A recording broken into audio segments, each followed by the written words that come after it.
Yang pertama, orang yang disebut ciri manusia terkini adalah orang yang berorientasi kepada masa kini dan kalau kita nggak mendapat kekuatan supply dari sungai kehidupan Tuhan, berat.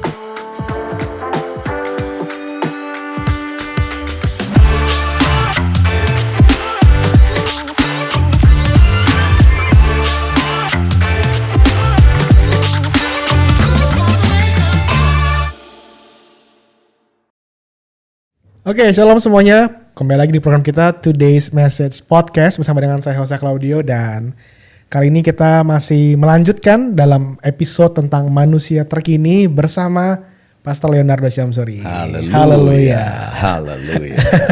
Ketemu lagi kita. Ketemu lagi ya Pastor ya. Oke Pastor, ini kemarin episode sebelumnya kita sudah sangat seru banget dibahas tentang manusia terkini ya Pastor. Yeah. Nah Pastor, melanjutkan dari apa yang telah kita bahas pada minggu yang lalu, saya mau tanya sama Pastor deh. Kalau misalnya ada orang yang tanya nih, tadi kan Pastor bilang kalau misalnya kita sudah menjadi manusia lama ya, atau manusia masa lalu, itu kan salah satunya adalah udah nggak lagi dapat backup dari Tuhan gitu kan ya. Salah satunya ya. Seperti Saul. Bagaimana kalau misalnya ada yang bertanya gini Pastor, tapi kan ada kasih karunia Tuhan buat kita. Apakah Tuhan bakalan ninggalin kita gitu loh. Bukankah di tengah segala kejatuhan kita, Tuhan masih bersama dengan kita? Oh iya. Nah bagaimana pandangan Pastor? Oh iya, jadi gini. Di dalam era kasih karunia, Rasul Paulus juga menulis di kitab Roma pasal 2. Bahwa tidakkah engkau mengerti kelapangan hati Tuhan dan kesabaran Tuhan adalah menantikan kamu untuk sampai kepada pertobatan. Oke. Tapi oleh karena kamu tidak bertobat, maka kamu sedang menaruh bara api di atas kepalamu sendiri, yang suatu hari pada masanya penghukuman Tuhan akan berlaku atas kamu.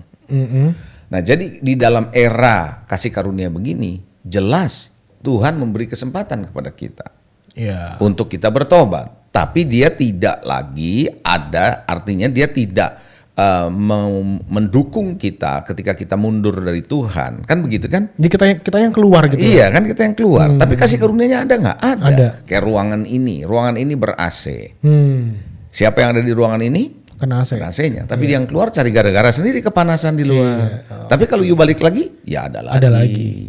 Jadi poinnya adalah di situ, Tuhan itu selalu menyediakan kasih karunia-Nya kepada kita. Begitu, kan gitu. Tapi kita tidak boleh mengasumsikan bahwa dalam kondisi kemerosotan rohani saya, Tuhan itu masih tetap menyertai kita terus gitu loh. Oke. Kan enggak gitu. Iya. Sehingga kita sadar gitu ya bahwa kita ini udah di jalan yang salah nih gitu ya. Kita harus kembali. Betul. Supaya kita bisa mengalami kembali apa yang menjadi kasih karunia Tuhan itu ya. Setuju. Oke. Nah, Pastor, kemarin kita udah bahas tentang apa itu manusia masa lalu dan ciri-cirinya gitu.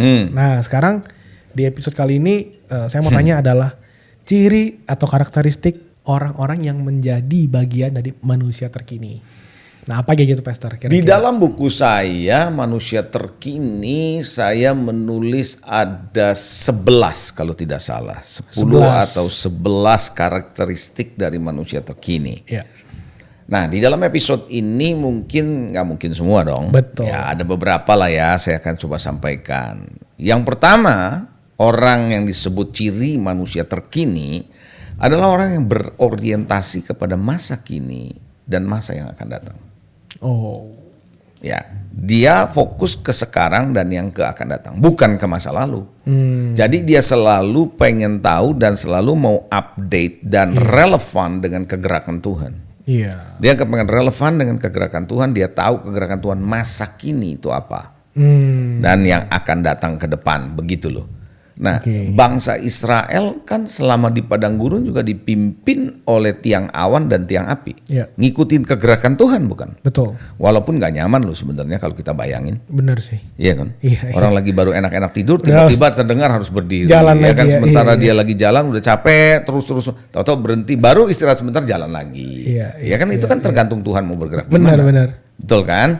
Nah, bukankah Daud juga sama? Daud itu Tuhan minta tunggu sebelum kamu menyerang orang Filistin di lembah Refaim, tunggu sampai kamu mendengar pohon kertau berbunyi.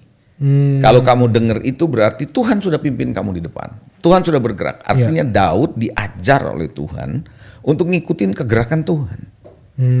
Nah, jadi kita nih orang manusia terkini adalah manusia yang ngerti kegerakan Tuhan di masa kini. Dan yang akan datang kemana?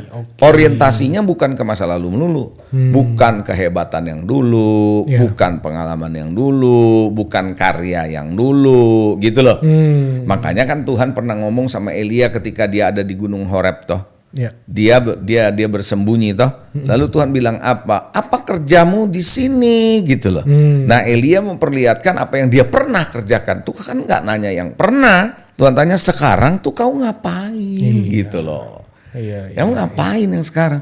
Nah, banyak orang membanggakan hasil yang pernah dicapai yang lalu. Pengalaman hidup dia bersama Tuhan yang lalu. Nggak salah memang. Kalau orang mau ceritakan itu, salahnya di mana? Nggak apa-apa. Tapi kita nggak boleh bergantung atau mengandalkan itu semata-mata tanpa ada sesuatu yang kita lihat yang sekarang Tuhan kerja, kita ngapain gitu loh. Benar. Kan begitu. Saya melihat itu adalah ciri yang pertama. Ciri yang kedua menurut saya orang ini tidak membuang-buang waktu. Dia ngerti urgency of time. Urgency of time itu maksudnya gimana? Dia tahu waktu Tuhan sudah semakin dekat. Oleh karena waktu yang urgent seperti ini, makanya dia pun menyiapkan dirinya dengan baik. Dia tidak akan membuang waktu. Gitu loh. Dia tidak akan bersantai-santai. Dia tidak akan menunda-nunda hal yang dia perlu lakukan, yang dia tahu ini Tuhan mau dia lakukan. Jadi dia ngerti urgency of time. Jadi dia tidak, makanya Paulus kan pernah berkata kan, jangan pergunakan waktu yang ada dengan baik toh begitu. Karena masa-masa ini adalah masa yang jahat kan begitu ya. Betul. Jadi Paulus juga tahu bahwa ini nggak gampang gitu loh. Ini waktu-waktu makin jahat. Jadi kita orang yang terkini menurut saya, dia tahu kedatangan Tuhan sudah sangat dekat. Dia tahu ini nggak boleh. Kita harus adu cepat sama setan. Setan merebut orang sebanyak mungkin, kita juga harus merebut orang sebanyak mungkin gitu loh. Untuk masuk ke dalam kerajaan sorga kan begitu. Nah, hal yang ketiga menurut saya ciri-ciri orang masa kini adalah mereka selalu bergerak di dalam kebenaran masa kini. Oh, apa tuh? Kan kini? Minggu lalu, episode yang lalu ya, saya pernah katakan bahwa Petrus itu mengandalkan kebenaran masa lalunya. Dia nggak mau makan binatang-binatang yang haram itu kan, karena itu yang sudah terbentuk dalam pemikirannya. Kebenaran masa kini adalah kebenaran yang terus disingkapkan oleh Tuhan, hal-hal yang masih tersembunyi, yang disingkapkan, yang tentu tidak akan berbeda dengan apa yang sudah Tuhan nyatakan sekarang. Tapi apa yang masih tersembunyi akan disingkatkan oleh Tuhan, kan begitu. Jadi kebenaran masa kini bukan berarti yang lama tuh dihilangkan. Ya?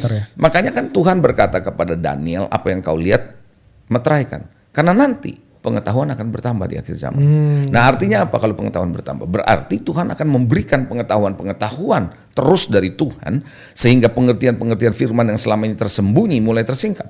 Jadi kekayaannya makin apalagi dengan kondisi yang sekarang. Ambil contoh nih, dengan adanya teknologi shopping online. Itu kan antara virtual dengan reality kan menjadi nyata. Ada. Kita pesennya virtual, bayarnya virtual, tapi barangnya reality. Nah, itu kan sebenarnya lebih mudah untuk menjelaskan soal iman. Iman adalah sesuatu yang nggak kelihatan, tapi kita bergerak dalam dimensi yang tidak kelihatan. Nanti Tuhan bikin yang kelihatan. Kan begitu ya. Nah, hal yang sama kebenaran itu akan seperti itu, gitu loh. Makanya ada ayat yang bilang kan di dalam Mazmur 36 ayat 10 berkata bahwa dalam terangmu aku melihat terang. Jadi terang Tuhan yang akan menerangi gitu loh. Jadi kita kebenaran masa kini itu sangat-sangat penting gitu loh. Petrus ketika di Pentakosta, apa yang dia ngomong? Banyak orang bilang ini mabuk anggur. Enggak, ini baru jam 9 pagi. Apaan mabuk anggur? Apa yang dia lakukan? Dia kutiplah perkataan Yoel.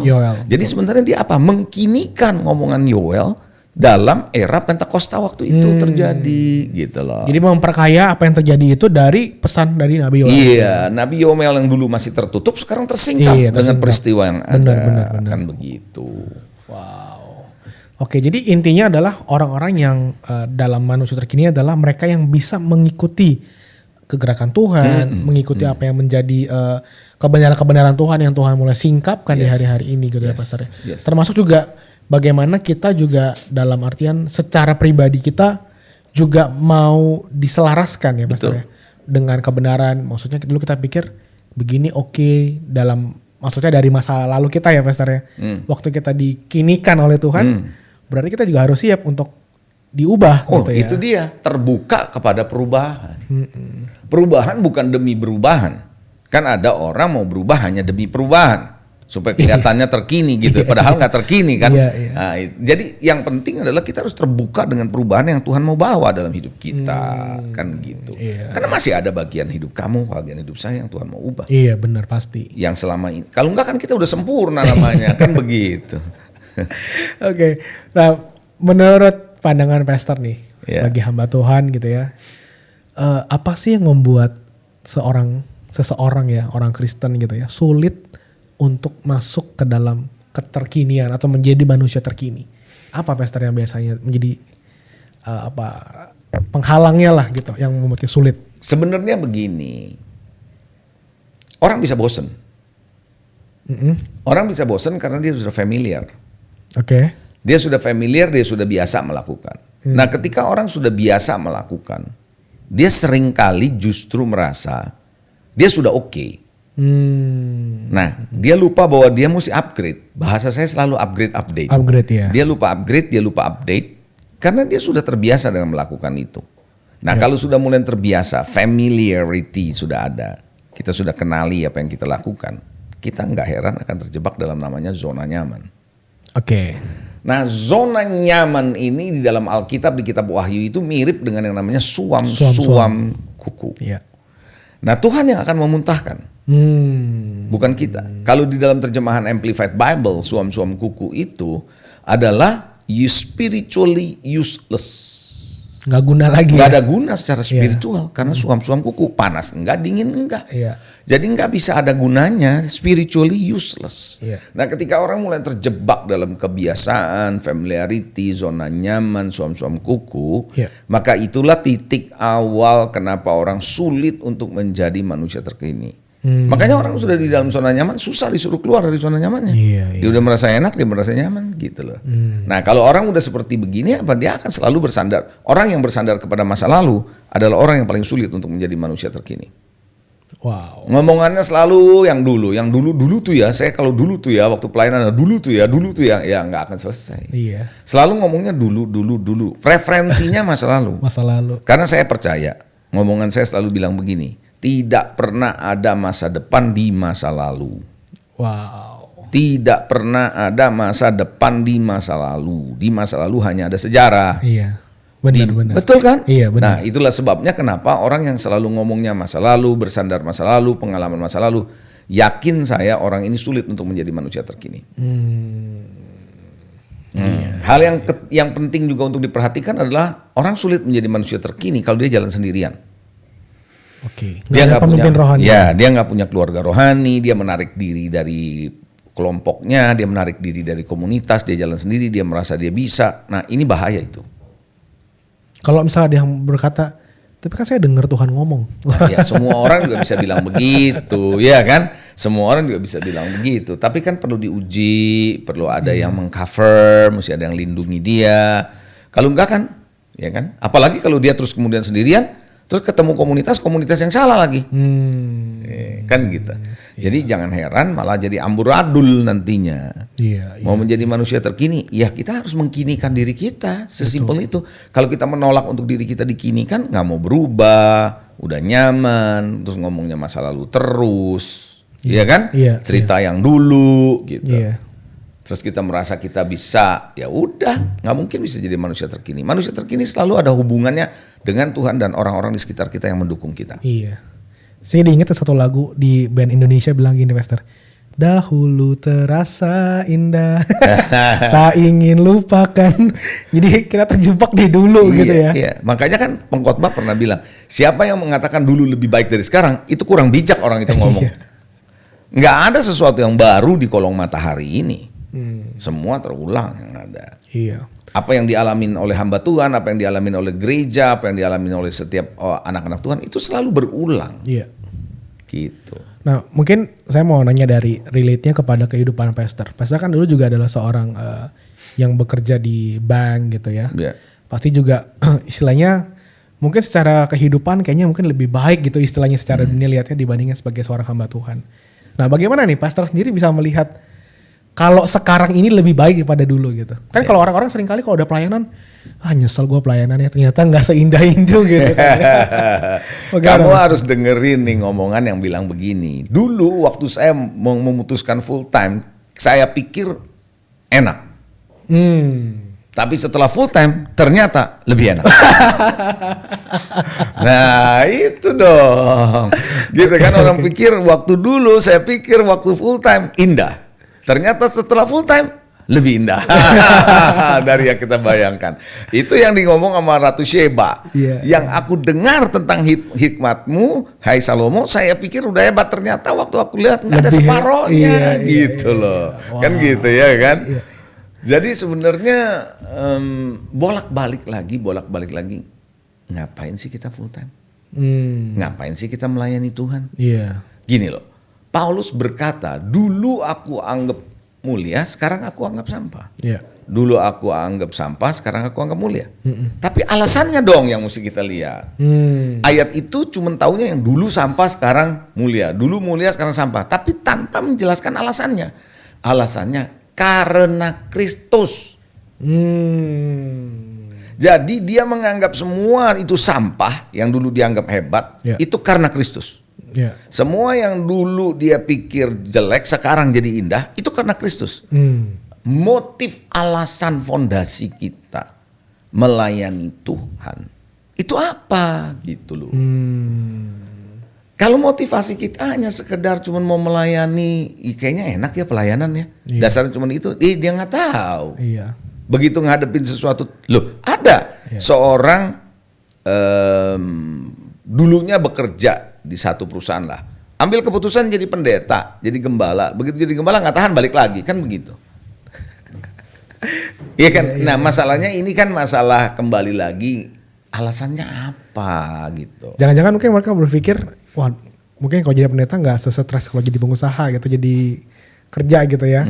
Begitu pelayanan di gereja ternyata lebih berat. Iya, karena di gereja kita kan berurusan dengan beragam manusia yang punya beragam kepribadian, beragam pikiran, beragam isi hati, beragam penilaian dan seterusnya. Iya, betul. Betul kan? Betul. Nah, kalau itu sebabnya kenapa untuk menjadi manusia terkini kita harus terus-menerus mengandalkan sources, sumber utama yang berasal dari Tuhan. Gitu. Kalau kita nggak mendapat kekuatan supply dari sungai kehidupan Tuhan, berat. Tapi kalau kita punya supply itu terus, apapun yang terjadi kita mesti mengerti bahwa itu semua adalah Tuhan kok. Kan gitu. Oke, jadi pastor bisa bilang bahwa ternyata lebih indah gitu ya dibanding yang dipikirkan pertama kali adalah karena pastor bisa melihat Kristus yang menjadi sumber itu ya, yang terus pastor bisa alami dari waktu ke waktu ya. Betul. Nah orang kalau belum bisa lihat ini jangan coba-coba. Gitu. Makanya perjumpaan pribadi, pengalaman pribadi, ngerti Tuhan itu penting tuh. Iya benar. Jangan asal melangkah. Gitu. Ya kan? Jadi yang seperti itulah. Jadi menurut saya pengalaman saya untuk bisa melayani Tuhan seperti itu dan beralih kepada manusia lama kepada manusia baru, ya kita harus seperti itu ya. Harus artinya ya menyadari lah apa sih yang kita punya landasan gitu kan. Iya. Oke, kalau pastor sendiri nih sebagai seorang hamba Tuhan gitu ya, menurut pastor kan banyak orang mungkin struggling ya, mereka tahu nih mereka ini harus jadi manusia terkini gitu, tapi seringkali masih ada yang manggil-manggil gitu kan ya. Gitu kan ya. Ini kayaknya mungkin jadi mereka mungkin berpikir bahwa saya tahu saya harus jadi manusia terkini gitu, tapi seringkali masih ada kondisi dan keadaan yang sepertinya membawa terus kayak ketarik kepada manusia lamanya gitu loh Pastor. Nah, itu yang mungkin jadi pergumulan untuk beberapa orang gitu. Kalau menurut pandangan Pastor sendiri sebaiknya seperti apa gitu kalau kita masih mengalami seperti itu? Sebenarnya esensinya nggak ada metode. Kehidupan ini tidak metode. Berjalan bersama Tuhan itu bukan metode, bukan step 1, step 2, step 3. Tapi kita mengikuti prinsip-prinsip kehidupan yang kita jalani aja, gitu loh ya. Misalnya nih, kalau kita mau menjadi manusia terkini, ya kita pertama yang harus kita pastikan adalah pengalaman kita sama Tuhan ini real apa enggak. Oh, bisa nggak real ya? Loh, bisa. Bisa saja orang diajak ke gereja karena satu program. Oh, oke. Sehingga tertarik, enak juga nih acaranya, bagus nih, asik juga nih, ambience-nya bagus nih, enak nih. Ada makan-makan lagi. Ya, ada makan-makan lagi, ya kan? Nonton barengnya asik juga nih, nobarnya nih, ngobrolnya enak, ambience-nya bagus, anak-anaknya juga oke nih, ganteng-ganteng, cantik-cantik, kan gitu kan? Nah, terus ya itu kan belum tentu real. Dia ada di gereja, dia melayani, tapi belum tentu real. Oke. Nah, kita harus tahu dulu nih, pertobatan kita beneran nggak nih? Yang tahu tuh kita doang loh. Iya benar. Kita nih bertobat beneran atau cuman sekedar kelihatan di luar aja. Gitu. Yang tahu kita, makanya jangan heran ya, ada anak-anak Tuhan, hamba-hamba Tuhan, pelayan Tuhan yang ternyata dia belum bertobat sebenarnya. Gitu. Tapi dia ada di pelayanan. Iya. Ya kan gitu, ada di gereja. Gak sedikit orang seperti itu kan, gitu loh. Iya. Nah, jadi kalau kita mau betul-betul supaya betul-betul push menuju kepada manusia terkini, sadari dulu nih, kita punya pengalaman pribadi sama Tuhan real atau enggak? Kita alami sendiri atau bukan nih? Iya. Gitu. Kalau kita alami sendiri, nggak gampang. Contoh, di Alkitab ada kan seorang anak yang lahirnya buta, ya kan? Terus Yesus sembuhkan. Terus ada orang Farisi bilang, tahu nggak yang nyembuhin kamu itu orang berdosa? Dia bilang apa? Aku nggak tahu deh dia berdosa atau enggak. Dulu aku buta, sekarang aku melihat, itu aja kuncinya. Dia melihat itu real, pengalaman yang real itu yang membuat dia tidak tergoncangkan. Nah, kenapa orang sering tergoda dan tergoncangkan? Ambil contoh, saya dulu pernah ngalamin waktu awal-awal pertobatan. Sahabat saya, teman SMA saya, wah dia ngalamin pertobatan, nangis segala macam. Terus kena tekanan dari orang-orang. Dan orang-orang itu akhirnya dia berpikir gini, jangan-jangan gue dulu nangis karena emosi. Dia bilang begitu. Bisa begitu ya. Oh jangan-jangan gue emosi. Nah kalau kita seperti itu mau sampai kapanpun pasti mundur itu. Karena kita terbawa, oh ya gue emosi ya. Kalau kita ngerti, kita ngalamin pertobatan yang sejati, perubahan. Lah hidup kita kan ngalamin perubahan. Paulus bisa sampai begitu rupa karena apa? Dia ngalamin perubahan. Nah, pertanyaan saya hari ini adalah, orang yang ngalamin perjumpaan dengan pribadi sama Tuhan ini real atau enggak? Jangan heran ada orang yang gampang sekali pindah agama bolak-balik kan? Iya, benar. Dari agama A jadi B, dari B balik lagi ke A, ntar dari A B balik lagi ke B, balik lagi ke A. Bingung ya? Kan nggak jelas itu. Kenapa? Karena nggak punya pengalaman pribadi sama Tuhan, gitu. Yang real. Iya. Nah, kalau dia punya pengalaman pribadi yang real sama Tuhan, saya sangat percaya dia akan cari Tuhan. Dia gini loh, orang nggak mungkin akan mau cari Tuhan dari hatinya yang haus dan lapar kalau dia nggak melihat Tuhan itu pengalaman pribadinya real banget sama dia. Iya. Karena dia begitu lihat real, sangat real, jelas dia waktu cari Tuhan, dia berdoa, dia saat teduh sama Tuhan, kehausan dan lapar akan Tuhannya real. Iya. Karena dia tahu ini yang mengubahkan saya. Dia yang membawa saya sampai di level ini. Iya. Jadi nggak ada alasan untuk meninggalkan Tuhan. Iya. Karena benar-benar ngalamin. Karena dia ngalamin sendiri. Nah makanya kenapa perjumpaan dan pengalaman pribadi sama Tuhan itu yang membuat kita solid. Iya. Untuk tidak gampang bergoyah. Gitu. Nah untuk mengerti mengerti prinsip-prinsip kehidupan bersama Tuhan, ya kita mesti ngerti isi Alkitab yang benar. Iya. Ya itu kan cerita pengetahuan, itu cerita pengertian dari firman. Iya. Tapi pengalaman pribadi sama Tuhan ini esensi yang sangat kuat. Iya. Kan gitu. Iya. Nah kalau kita punya pengalaman pribadi sama Tuhan, baca Alkitab itu bukan paksaan. Berdoa itu bukan paksaan. Iya. Merenungkan firman Tuhan itu tidak merasa buang-buang waktu. Benar sih. Iya. Ya karena kita tahu itu yang kita ngalami kok. Gimana sih? Kan begitu. Iya. Sama saja ketika kamu menyebutkan bahwa kamu punya pengalaman terhadap satu makanan tertentu yang enaknya luar biasa, kamu akan kepengen makan lagi itu. Diajak ke sana lagi kamu nggak akan nolak. Iya. Coba kalau kamu diajak makan sama seseorang, nggak enak nih sama bos misalnya kan ya, atasan. Dia doyan, kita nggak gitu doyan. Enak nggak? Enak juga. Bos. Enak juga kan? Ditawarin lagi, diajak lagi belum tentu mau.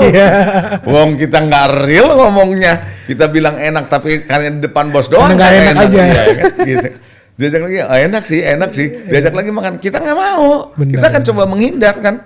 Iya. Tapi kalau enak beneran, malah kita yang tanya, bos kapan lagi nih? Kan gitu. Kan begitu ya kan, karena kita merasa enak. Benar. Perjumpaan sama Tuhan itu harus dipertanyakan oleh setiap anak Tuhan dong. Iya. Kita nih ngalamin Tuhan, bertobat sama Tuhan ini karena apa? Karena kegiatan gereja yang asik, suasana yang asik, teman-teman yang asik, komunikasi yang asik, komunitas yang asik, atau kita betul-betul ngalamin Tuhan. Beda loh itu. Wow, berarti punya komunitas pun belum menjadi satu bagian yang intinya ya? Betul. Karena orang bisa punya satu komunitas yang menahan dia itu karena apa? Friendship. Karena temen asik, ngobrol enak, hobi gitu. Seru gitu. Iya. Tapi kalau Tuhan yang menjadikan kita di komunitas itu beda lagi. Berarti that's why banyak orang yang misalnya bisa mundur dari sebuah komunitas tertentu. Ya karena itu mungkin udah kehilangan asiknya, udah kehilangan serunya. Jadi ngapain lagi gue di sini gitu ya misalnya. Ya selain itu ya bisa saja karena tertipu oleh si jahat toh. Iya benar. Itu juga bisa dong kan gitu. Tapi karena memang komunitasnya yang dia dapatkan itu di sana bukan karena real pertobatan dia. Betul. Saya jadi ingat dengan apa yang Pastor bilang di episode sebelumnya kalau nggak salah di karisma karakter ya, bahwa bedakan antara Yesus dengan cita rasa Yesus. Iya. Betul. Jadi sekarang ini kan gitu. Sorry to say, saya katakan bahwa gini, suatu ketika saya nggak tahu apakah di episode yang mana pernah saya ngomong atau enggak, saya enggak tahu. Suatu ketika setelah saya berolahraga, biasa pagi saya habis renang, olahraga, saya lagi mandi, lagi bilasan mandi. Tiba-tiba Roh Kudus bicara di hati saya. Do not confuse ambience with presence. Okay. Jangan bingung kamu ya soal suasana dengan hadirat. Kalau ambience and presence. What is that? Apa itu? Gitu kan. Nah, kemudian saya pulang, saya ke ruang belajar saya berdoa, saya tanya, ini maksudnya apa? Saya gali lebih dalam. Nah, yang sering terjadi nih, jujur ngomong, kita membangun ambience di dalam pelayanan. Ambience itu artinya apa? Orang-orangnya asik, suasananya asik, gitu kan ya. Programnya asik, obrolannya asik, gitu kan ya. Ada hype-nya, itu ambience. Dan orang tertarik karena ambience belum tentu karena presence. Makanya jangan heran orang yang bisa ada dalam sebuah ambience yang baik, suasana yang enak, belum tentu ada perubahan dalam hidupnya secara nyata. Tapi kalau dia ada di dalam presence, pasti dia akan mengalami perubahan. Benar-benar setuju. Iya kan? Betul. Nah, ketika dia ada di dalam presence, hadirat Tuhan yang mengubahkan dia, mau ada ambience atau enggak masalah.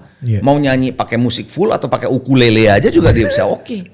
Gitu loh. Kenapa? Benar. Karena dia punya hadirat Tuhan. Loh, di era-era awal saya bertobat mana ada permainan dengan drum.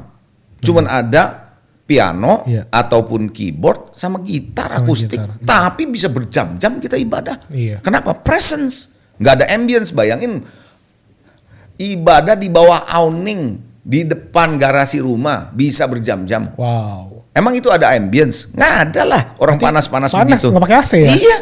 Emang ada ambience? Nggak ada. Tapi anak muda semua bisa bertahan di situ berjam-jam. Kenapa? Presence. Presence. Nah, sekarang yang kita mau bangun ambience atau presence. Saya nggak bilang bahwa suasana nggak penting. Saya nggak bilang itu.